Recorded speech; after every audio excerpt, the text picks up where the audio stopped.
What I wanted to do is answer a question on initial balances. I saw this come up the other day. Question on initial balances and what's the significance of a market hanging around inside the initial balance for a long period of time. Specifically, this related to the Bund last Friday.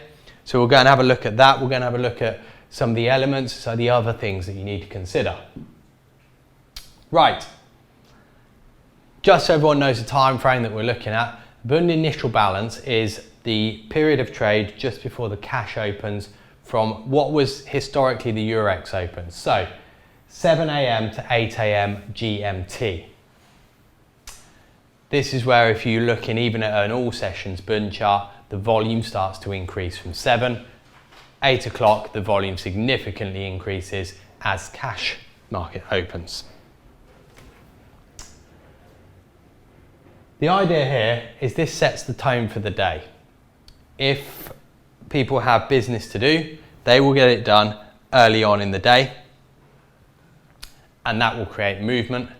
Typically, that will create a wider range. So that's something that needs to be considered. In terms of other things that need to be considered, because what we're going to look back at is days with a lot of time spent inside the initial balance. Now, if you get a lot of time spent inside the initial balance, taking this from a lot of sets the tone of the day, this is suggesting that people are happy to trade there. Buyers can get their orders filled, sellers can get their orders filled. This would imply that you're going to have a less likely or a lower likelihood of any extension of range. So it's indecision is what it's really telling you. But there are other things to consider there. What's actually going on within that initial balance is important. So first up, the size of it, but within that as well, the direction there. With a lot of initial balances, you can have quite a large one, but if it's rotating up and down, that is showing you that it really doesn't have any kind of decision. Whereas if the initial balance, even if large, has traded up and that's your initial balance, yes, it's large, but it's still showing direction. So that's going to be quite significant. Now, as you may or may not know from previous streams I've talked about, the smaller the initial balance, typically the more chance of a move. Because what it's showing you is that people haven't made a decision early on. So if they haven't made a decision early on, there's still firepower to move the market. Whereas if they do, then that firepower is gone effectively. And that's why volume is also important. More volume done inside the initial balance. Not that there's a finite amount of volume that can be done within a day, but the more volume that gets done means that people who have business to do are able to get it done where they want it done, which is why you get this rotational time spent inside initial balance. So if you get a significant amount of volume done there, you're less likely then to see any kind of drive of volume as you exit the initial balance. And also what we're going to consider is the maintenance of direction once outside. So you have your initial balance, let's say there. If you get out of the initial balance, what then happens? Because if you can maintain pullbacks, or even if we dip back to the initial balance, we come back out of it without any great deviation back inside, that's also giving you more conviction that a decision has been made that the market can continue its movement in one direction or another. So the first sort of take from that, or the first thing to be thinking about, is more time spent inside the initial balance reduces your expectations for the rest of the day. Movements are perhaps going to be more limited. Movements are perhaps going to fade out a little bit quicker. So let's go and have a look. First up at the size of them. So what I've got up here for you, and we're going to focus on Friday, it was mentioned, but also a look at Monday and Thursday, which in fact exhibited more time inside the initial balance than Friday. Notably, Monday and Thursday's initial balances were quite wide, both of them 30 ticks. So there's your initial balance on a profile on Monday and Thursday. There's the one on Friday. Friday, less than half the size. As I'm sure you may have heard me say before, the smaller the initial balance, the implication is the greater the scope for a larger directional move, which is exactly what we got on Friday. So the scope is there for the movement. Also, consider the time spent inside the initial balance as well. What I've done is I've extended the lines here. Significant amounts of time. Yes, you've got small deviations out, but particularly last Thursday, it took us all the way to 1:30 in the afternoon just to get out of the initial balance. That not very quickly, very slowly and without anything happening is telling you that this market really doesn't have a great deal of conviction to move at all. Therefore, even if it does move out of the initial balance, your thoughts should be this is not likely to continue and that your expectations should be lowered for any further movement. So that's a little look at the size of the initial balance. You can see just from here that the size is having quite a clear impact. The larger the initial balance, the smaller the rest of the day's movement. And particularly last Thursday and last Thursday and Monday this week, you can really see that. So yes, we did spend some time inside it on Friday, and particularly early on, it really did look like that. If you're looking purely from a profile point of view, you got K, L, M, N, P, and quite a significant chunk of Q all stays inside.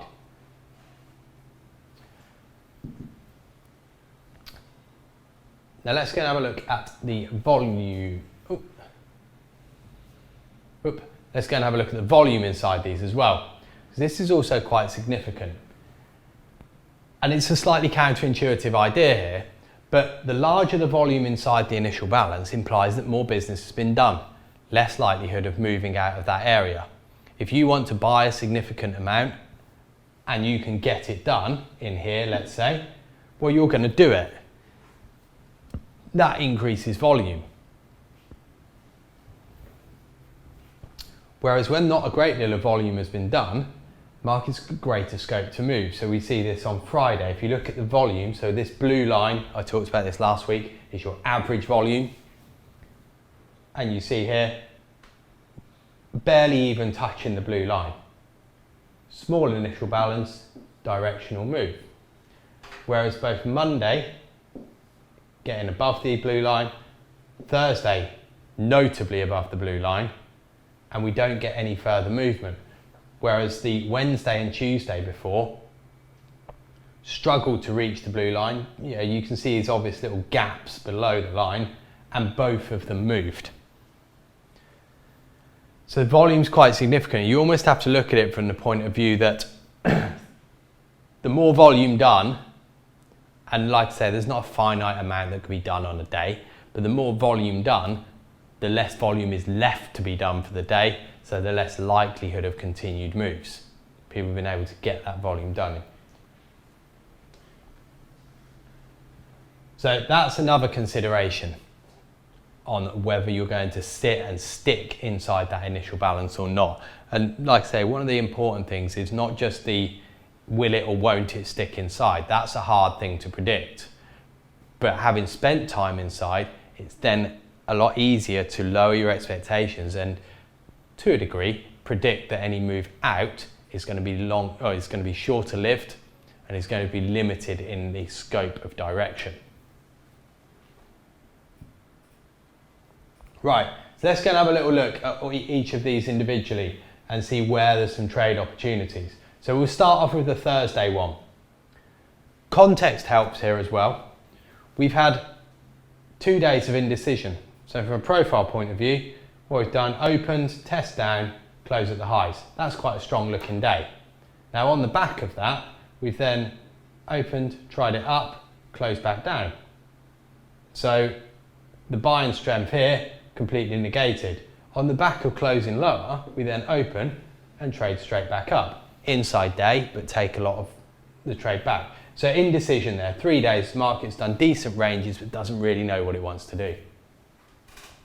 So Thursday we get a gap up. This is the chance to go higher. But in that, you get a high volume initial balance. The initial balance goes up to there. A lot of volume done inside the initial balance. Large initial balance as well. And seeing as we've got a break above previous highs within the initial balance, 47, so that comes in around about here, you'd be looking for a continuation. It doesn't happen. You get a lot of rotation inside. So we get to the top of the initial balance, come the cash open, we rotate back down to the bottom, no break, we rotate back up. Lots of to and fro within the initial balance. And so by this point, you've got to 11 o'clock, and so far you've seen that it could have gone higher, failed to go higher up here. We come down to the bottom of the initial balance, failed to go lower. It's showing you that this market really doesn't have a great deal of conviction in either direction. It does still give you trade, but this needs to be more sort of measured in what you're looking for. Each time we go down there, we try it a few times to break that initial balance and doesn't do anything. Little wicks, it breaks it by around about 4 or 5 ticks every time and comes back in.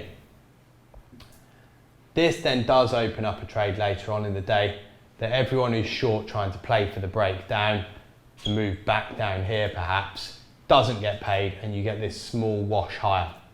It's not a big move. It's not one that you can be looking at thinking, yes, this is going to keep on going. Any entry around here in the middle of range is a reasonable trade, but your expectation should be any break of the high could well be the extent of what you're going to get out of this. Let's contrast that with Friday. Friday, low volume initial balance. On the back of this tight range day, we've now got scope to move. Market was happy there. Any movement out of this area is going to create a change in people's perspective. So yes, it does take some time, but what's quite crucial here is, yes, you've got a bit of a rotational initial balance, but when you do get out of it, we don't get a great deal of pullback inside. One pullback inside just about reaches halfway and then we move up. Now, this is not the greatest move up, and this is not one where you can look at this and say to yourself, oh yeah, well, we broke the initial balance, it's going to maintain its movement to the upside, buy it, watch it fly. It doesn't. It's very, very muted. It's very, very choppy, not a great deal of volume. But you have to take that and you have to look at that and think, okay, well, we can wait a little bit here then. Wait for it to provide you an opportunity. It's shown you that it has some direction in it. Where can that direction then develop into something else? Well, once you break the high of the previous day, that's where that opportunity comes. That comes at 67. There's your 67s. You finally get up above there, and then it becomes much more directional into the afternoon. Volume does start to increase, and you get this drive up towards the end of the day. But it's not a wonderful move. From a profile point of view, this is what I would call poor value area. There's no clear balancing out. There's no single prints. So it's not a move that has been particularly strong. It's just been a move that has progressed higher. Bring that on to Monday. And straight away on Monday, you could be, to a degree, expecting trade within this area. And we start to get an initial balance that looks extremely similar to what we saw the prior Thursday. High volume inside the initial balance. Wide initial balance as well. There's your low, there's your high. Whoops. Just there. So you've got a wide 30-tick initial balance. You've got high volume inside it. Already you're seeing that this is perhaps starting to give a sign that it's done all it needs to do. It's doing this movement in an area that you would expect rotational trade as well. And every time it comes out, the first time it comes out, fails almost immediately and rotates the whole initial balance, but then can't break lower and continue. So that's the point as well, where conviction should be there to go lower. It doesn't happen. There's your first clue. that this is going to be another day where we spend some time in the initial balance where any break is likely to be limited. We get a couple more attempts, both times runs out of energy, and each time rotates all the way back down to where below the initial balance was. But once again, doesn't go any lower. What you should be thinking, and the clues that you're getting from here and here, is that early on, any movement out, up here and down here, quite likely are not going to be continuation moves. Are going to be moves that are much more fadeable, are going to be much more there to be bought back or sold against than they are going to be moves to expect any further extension. You're helped out by the poor value area, so context as always is key. Until you get beyond either of those points, you wouldn't expect too much movement. So it never is able to actually get beyond a point where it really should move. But the fact that you've got the wide initial balance with high volume early on is suggesting to you quite quickly that that expectation can be sort of held back a little bit. That's the real key thing to take from a market that spends time inside an initial balance. It's about looking for the clues earlier that are going to tell you it's going to do that. A lot of those come from that higher volume, the size of the range. Context, as I say, is also important, and that's something that we'll perhaps move on to in later weeks. That's going to be your key things to be looking for. Once you've established that, unfortunately, like many things in trading, what this does is, rather than say to you, there's a new trade, there's a larger expectation, you've got big scope for a move, it actually says to you, reduce your expectations. Look for more conservative trades back into range. Small reversal type trades. It's going to limit what you can take, but just by understanding that, the first thing you've done is prevented yourself from taking losses by selling it on the break here, thinking that you're going to finally get the break that you've been waiting for. This comes late in the day, the market's very happy here. Why should it keep on going at that point of time? So if nothing else, it reduces the chance of losing unnecessarily, but does still give you the opportunity, once again, on the way back in, to then trade it back up through the range. And so it's a through the range type trade rather than a breakout trade that you're going to be more inclined to be looking for. I'll wrap it up there. Hopefully that has answered the question that was put forward in the group. Any other questions, usual place, send them to me. You send them to me direct, Richard at Axia Futures, or just stick them in the members chat and I will get to some of them, and we'll have another session like this next Wednesday.